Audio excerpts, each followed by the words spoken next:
తన గ్రామం కోసం అప్పు చేసి మరీ అభివృద్ధి చేశారు ఓ సర్పంచ్. ఉమ్మడి కరీంనగర్ జిల్లా గర్షగుర్తి సర్పంచ్ నాగలక్ష్మి తిరుపతి గ్రామం అభివృద్ధి చేయడానికి అప్పులు చేశారు. ప్రభుత్వం నిధులు మంజూరు చేస్తుందన్న నమ్మకంతో ఆమె అప్పులు చేశారు. కానీ ప్రభుత్వం నుంచి పైసా కూడా రాలేదు. దీంతో అప్పులు ఇచ్చిన వాళ్ళు ఇంటికి వచ్చి నిలదీస్తున్నారు. దీనిపై పూర్తి సమాచారం మా కరీంనగర్ ప్రతినిధి రవికుమార్ అందిస్తారు. ప్రస్తుతం మనం చొప్పదండి నియోజకవర్గంలోని గర్షగుర్తి గ్రామ పంచాయతీలో ఉన్నాం. ఈ గ్రామ పంచాయతీ మేజర్ గ్రామ పంచాయతీ.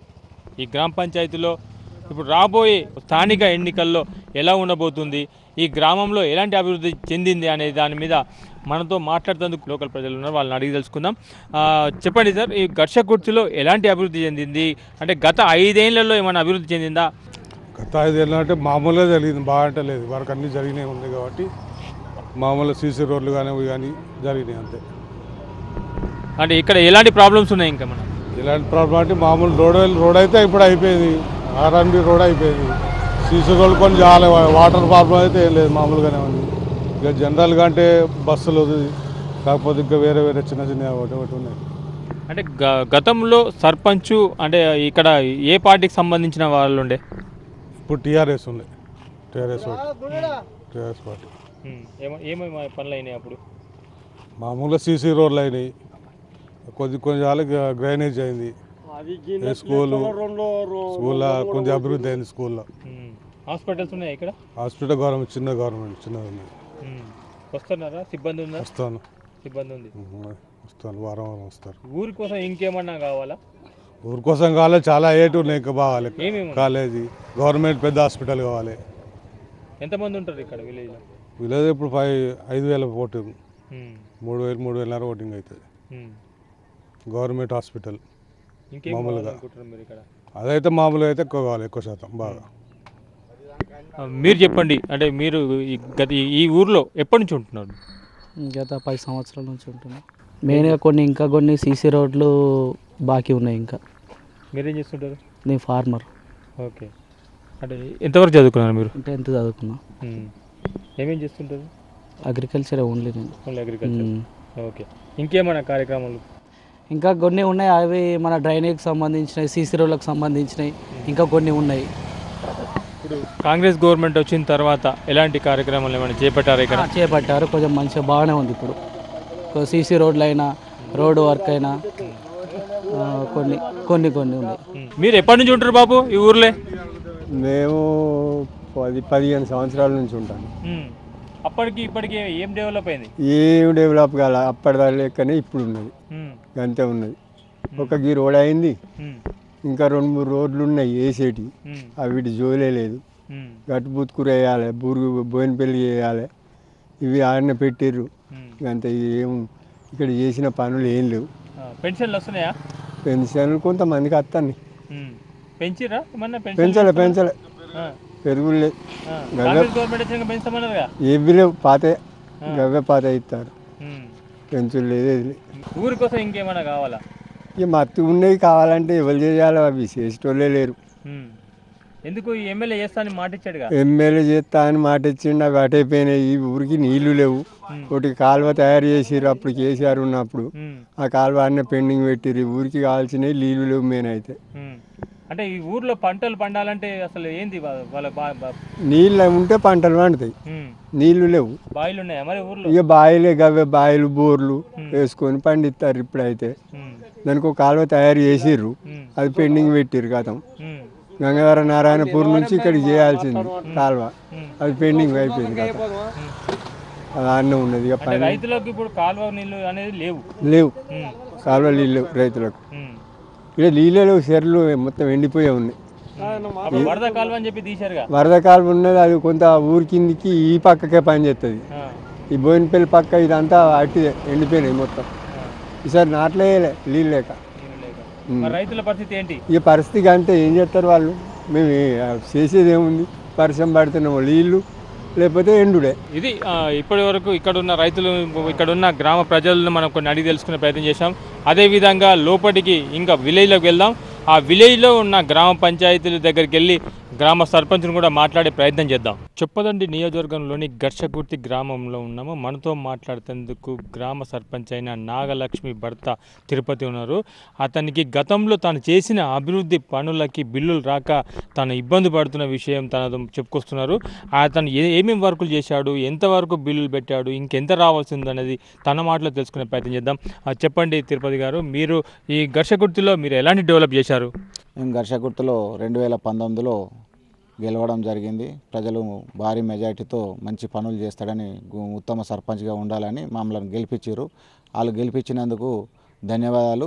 ముందుగాలో మేము ఇదే గ్రామానికి అభివృద్ధి పనులు, టాయిలెట్స్ కానీ, హై స్కూల్లో టాయిలెట్స్ కానీ, వాటరు సప్లై కానీ, మన కరెంటు సప్లై కానీ, ఫ్యాన్లు కానీ, అదనపు తరగతి గది అన్ని నిర్మాణం కోసం 21 లక్షల రూపాయల వర్కులు చేయడం జరిగింది. అది 2023 మేలో మొదలుపెట్టి జూన్ జూలైలో కంప్లీట్ చేశాము. కానీ ఇది వరకు ఒక్క 3 లక్షలు తప్ప మిగతా అన్నీ అట్లే ఉన్నాయి. ఆ ప్రభుత్వమో అప్పుడు ఎలక్షన్ల కోసం బీసీ బంధు, ఎస్సీ బంధు అని అవన్నీ ఫ్రీగా పంచుడు పెట్టింది. మా పైసలేమో పక్కకు పెట్టింది. మేము పనులు చేసి పైసలు అడుగుతున్నాం, మా పైసలేమో పక్కకు పెట్టి వాళ్ళు ఆ రకంగా వాళ్ళు చేసుకున్నారు. గెలిచినాక ఆయన ఇస్తే మేము అద్దంటున్నాం అని ఇప్పుడున్న ముఖ్యమంత్రి గారు అంటున్నారు. ఇప్పుడు నేను కాంగ్రెస్లో ఉన్నా కాబట్టి నా సుతం నేను కాంగ్రెస్లో చేరితే నాకు పైసలు ఇప్పిస్తానన్నారు అధికార నాయకులు. కాబట్టి నాకు ఈ యొక్క బిల్లులు ఏవైతున్నాయో మాకు ఈ బిల్లులు ఇవ్వకుండా 2023లో చేసిన అప్పుల వాళ్ళు వచ్చి ఇంటికాడ పొద్దున్న దాకా కూర్చొని నిరసన కార్యక్రమం చేశారు. వాళ్ళకు నేను ఎక్కడి నుంచి తెచ్చియాలి, నేను ఈయనే పెట్టిన ప్రభుత్వం నుంచి నాకు రావాలి, నేను వాళ్ళకి ఇవ్వాలనే ఉద్దేశంతో నేను ఈరోజు ఇక్కడికి రావడం జరిగింది. దయచేసి ఇప్పుడున్న ప్రభుత్వానికి నీ యొక్క కృతజ్ఞత చెప్తున్నా ఏంటంటే మా బిల్లులు మేము పని చేసిన వాటికే బిల్లులు ఇవ్వరు, వేరే పుణ్యానికి ఇవ్వాల్సిన అవసరం లేదు మాకు. ఇప్పుడున్న వర్కులకు ఏదైతుందో ఫస్ట్ అడ్వాన్స్గా సగం పైసలు ఇచ్చి చేయిస్తున్నారు. అప్పుడు చేసిన పనులకే కలర్లు వేయిస్తున్నారు. కలర్లకు సగం పైసలు ముందుగా ఇచ్చి చేయిస్తున్నారు. అప్పుడు చేసిన పనుల పైసలు ఎందుకు ఇవ్వద్దు, అప్పుడు చేసిన పనులకు కలర్లు ఎందుకు వేయాలి? అప్పుడు చేసిన పనులకు ఎందుకు వాడుకోవాలి? అట్లాంటప్పుడు అతనే ఇవ్వాలి, ఆ ప్రభుత్వం ఇవ్వాలి, ఈ ప్రభుత్వం ఇవ్వద్దు అనేది ఒక సర్క్యులర్ ఉంటే మేము కట్టిన స్కూల్లో ఎందుకు అదిని వినియోగించుకోవాలి అనేది నా యొక్క విజ్ఞాపన, నా బాధ. మీరు వాడుకుంటున్నారు, మాకు మిత్తుల మీద మిత్తులు పడుతున్నాయి. లక్షల రూపాయల లాభం వస్తుంది, దీనిలో ఏమవుతుంది? పేరు వస్తుంది అన్న ఉద్దేశంతో స్కూల్ని ఎంత మంచిగా అభివృద్ధి చేసినాం చూడండి. ఒకసారి మీరే మీ వీడియో దింపి చూపించండి అందరికీ ఏ రకంగా చేసినాం. మాకు పైసలు ఎందుకు ఇవ్వద్దు? రికార్డ్ అన్న పైసలు ఏఈ గారు, కలెక్టర్ గారు అప్పుడు పనులు చేయకుంటే సస్పెండ్ చేస్తామని మన సర్పంచ్లకు, చైర్మన్లను, సర్పంచ్లను సస్పెండ్ చేస్తామంటే బాధకు ఆడికి అప్పులు తెచ్చి చేసినాం. ఆ అప్పులలో ఇప్పుడు ఇంటికి వస్తున్నారు. వాళ్ళకి ఏం సమాధానం చెప్పాలి? వాళ్ళను నివారించుకోవడం కోసం పోలీస్ స్టేషన్లలో ఒప్పుకొని వాళ్ళకు గీ టైం కాదు గీ టైం అనేది ఒప్పుకొని రావడం జరుగుతుంది. ఇలాంటి పరిస్థితి మాకే ఎందుకు రావాలి? అంతకుముందు ఉన్న సర్పంచ్లకు లేదు, ఎవరికి లేదు. మాకే ఎందుకు రావాలి? మాకు ఈ రకంగా ఎందుకు టార్చర్? కావున ఇప్పుడున్న ప్రభుత్వం మా యొక్క సమస్యను గుర్తించి మేము కరెక్ట్ పనులు చేసినామో లేదా గుర్తించి నివేదిక తీసుకొనే పైసలు ఇవ్వాలని కోరుచున్నాను. అంటే ఇప్పుడు గెలిచిన ఎమ్మెల్యే ఏదైతే కాంగ్రెస్ గవర్నమెంట్ వచ్చి దాదాపు సంవత్సరాల కాలంగా వస్తుంది, మరి మీ ఎమ్మెల్యే కూడా కాంగ్రెస్ ప్రభుత్వం సంబంధించిన చొప్పదండి నియోజకవర్గం సంబంధించి మేడిపల్లి సత్యమే ఎమ్మెల్యేగా ఉన్నారు. మరి మీరు ఎమ్మెల్యే దగ్గరికి అడిగి మీరు ఈ యొక్క బిల్లుల గురించి మాట్లాడితే ఏమన్నారు? ఈ బిల్లుల గురించి దరఖాస్తు పట్టుకొని తీసుకొని వెళ్తే అంతకుముందు కలెక్టర్ గారేమో ఇస్తామని అన్నారు, డిఎంఎఫ్టీ నిధులు ఉన్నాయి ఇస్తామని అన్నారు. అదంతా అయిన తర్వాత మీరు ప్రభుత్వానికి కలుగురండి. ఎమ్మెల్యే గారి దగ్గరికి వెళ్ళి దరఖాస్తు ఇవ్వగా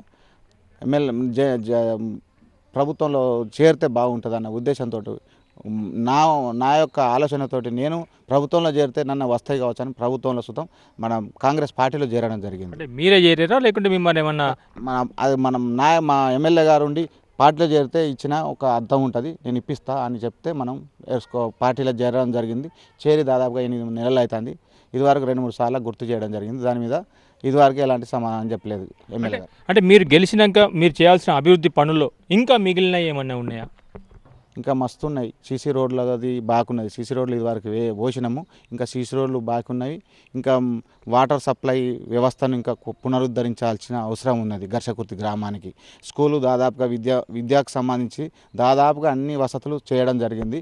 విలేజ్లోకి వచ్చేస్తే సీసీ రోడ్ల వ్యవస్థను, నీటి వ్యవస్థను పునరుద్ధరించాల్సిన అవసరం ఎంతైనా ఉంది. అంటే ఇప్పుడు వైద్యం గురించి చూస్తే ఇక్కడ దాదాపు సుమారుగా 5,000కు మించి జనాభా ఉన్నారు కదా, మరి వైద్యం గురించి ఎలా ఉంది ఇక్కడ? 15 పడకల 25 పడకల ఒక హాస్పిటల్ మంజూరు కోసం ఇదివరకే ప్రపోజల్ పంపడం జరిగింది. ప్రభుత్వం దృష్టిలో ఉంది. అది ఇస్తే మన ఘర్షకుర్తి గ్రామం కానీ చుట్టుపక్కల గ్రామాలు కానీ కాబోయే మండలం కాబట్టి ఈ ఊరికి హాస్పిటల్ 25 పడకల హాస్పిటల్ అవసరం. ఖచ్చితంగా వైద్యం విషయంలో ఖర్చు చేస్తే 100% హాస్పిటల్ అవసరం పడుతుంది అనేది నేను చెప్తున్నాను. అంటే ఇప్పుడు మళ్ళీ రాబోతున్న మన లోకల్ స్థానిక ఎన్నికల్లోకి మళ్ళీ మీరు ఈ సర్పంచ్ ఎన్నికలకు పోటీ చేసే ప్రయత్నం చేస్తారా? ఇలాంటి టెన్షన్కు సంబంధించిన పదవులకు జోలికి వెళ్ళకపోవడమే మంచిదని నేను సహచరులకు ప్రజలకు సుతం నేను ఆశాభావులకు సుతం చెప్తున్నాను. ఎందుకంటే లంగతనం దొంగతనం చేస్తేనే పదవులు ఉండాలి. నీతివంతంగా చేసినోడు ఎన్నడూ పోయాడు. కావున నేను ఎంత నీతివంతంగా చేసినా వాళ్ళు ఏదో బురదదాలుతూనే ఉంటారు. కాబట్టి ఎక్కడ మాట అక్కడ చెప్పుకుంటూ పోతేనే రాజకీయాలు వెళ్ళగలుగుతాం. కానీ నాలాంటి వ్యక్తికి ఇలాంటి పదవి సరిపడదు. నాకు ఆల్రెడీ బొచ్చడి పనులు ఉన్నాయి. ఒకసారి అవకాశం ఇచ్చారు, నేను చేసిన. మళ్ళీ నాకు ఆ పదవులు వద్దు, ఆ దొబ్బులు పడవద్దు. అలాంటి సిచ్యువేషన్లో మా యొక్క ఆలోచన ఉన్నది. మొత్తానికి మీరు ఏమనుకుంటున్నారు? ఇప్పుడు సరిపోతుంది. మాకు ఒకసారి అవకాశం ఇచ్చారు, సేవ చేసే కాడికి చేశాము. డబ్బుల విషయంలోకి వచ్చేస్తే మాకు పైసలు మేము చేసిన పనులకు పైసలు ఇప్పించి, ముఖ్యమంత్రి గారు పైసలు ఇప్పించి మాకు రుణ విముక్తులను చేయగలరని కోరుచున్నాం, వేడుకుంటున్నాం. మనతో పాటు మాట్లాడేందుకు మరో గ్రామస్తున్నారు. చెప్పండి, మీరు చెప్పండి, ఇక్కడ ఎలాంటి వృద్ధి జరిగింది? అంటే గ్రామంలో గతంలో కంటే ఇప్పుడు ఎలా ఉంది పరిస్థితి? అయితే నా పేరు అల్వాల శ్రీనివాసు. నేను ఎస్ఎంసి మాజీ చైర్మన్ను. ఘర్షగుర్తిలో దాదాపు సిసి రోడ్లు కానీ డ్రైనేజ్ కానీ ఒక 50-60% సర్పంచ్ గారు వారి ఆధ్వర్యంలో అభివృద్ధి కార్యక్రమాలు చేసిర్రు. మా ఆలోచనలు, మాకున్నటువంటి బాధలు ఈ మెగా TV9 ద్వారా ప్రజలందరికీ తెలియజేస్తున్నందుకు వారికి ప్రత్యేకమైన ధన్యవాదాలు తెలియజేస్తున్నాను. ఎందుకంటే మాలోనున్న ఆవేదన ఇంతవరకు ఏ టీవీ వారు కానీ ఎవరు ఈ విధంగా తీసుకుపోలే. అందుకు వీరికి ప్రత్యేకమైన ధన్యవాదాలు తెలియజేస్తున్నాను. నేను దాదాపు 17 లక్షల వర్క్ చేసిన ఎస్ఎంసీ చైర్మన్గా ఉన్నానే.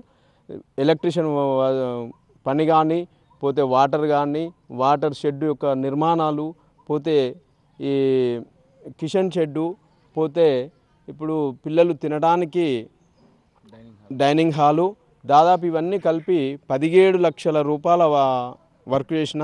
ఇంతవరకు నాకు వచ్చింది ఒక 2 లక్షల రూపాయలు మాత్రమే. ఇవాళ మా ఇంటికాడ నిన్నటిదాకా అదే పరిస్థితి. ఎందుకంటే నేను డబ్బులు ఇచ్చినావు, నువ్వు మాకు గవర్ని చెప్పొద్దు, మా డబ్బులు మాకు ఇవ్వాలని చెప్పేసి మా ఇంటి ముందర ధర్నా చేసిర్రు. కానీ చాలా బాధాకరమైన విషయం ఏంటిదంటే వారు వచ్చి పొమ్మన్నా కానీ ఓలే. దాని మీద మేము పోలీస్ స్టేషన్ ఆశ్రయించవలసి వచ్చిన పరిస్థితులు ఏర్పడ్డాయి. అయ్యా రేవంత్ గారు, రైతులకు ఏ విధంగా మీరు డబ్బులు ఇస్తున్నారో వాళ్ళు చేయకున్నా కానీ ఇస్తున్నారు. కానీ మేము చేసినటువంటి పనులకు మాకు డబ్బులు ఇప్పించగలరు. దయచేసి డబ్బులు ఇప్పించి మమ్మల్ని ఆదుకొని మాలోని ఇంకా అభివృద్ధి చేయాలని మేము ఒక స్కూల్ కోసం చేసినాం. ఇలా రాజకీయ లబ్ధి ఎలాంటిది లేదు. దయచేసి మేము పిల్లలకు మంచి జరగాలి, మంచి కోసం చేసినాం తప్ప ఇలా ఎలాంటి డబ్బులు మిగులుతాయి పోతే మేము బిజినెస్గా చేయలేదు. మేము ఒక ఎస్ఎంసీ చైర్మన్గా ఉండి పిల్లల అభివృద్ధికి, పిల్లలకు కావాల్సిన మౌలిక సదుపాయాలను అందించడం.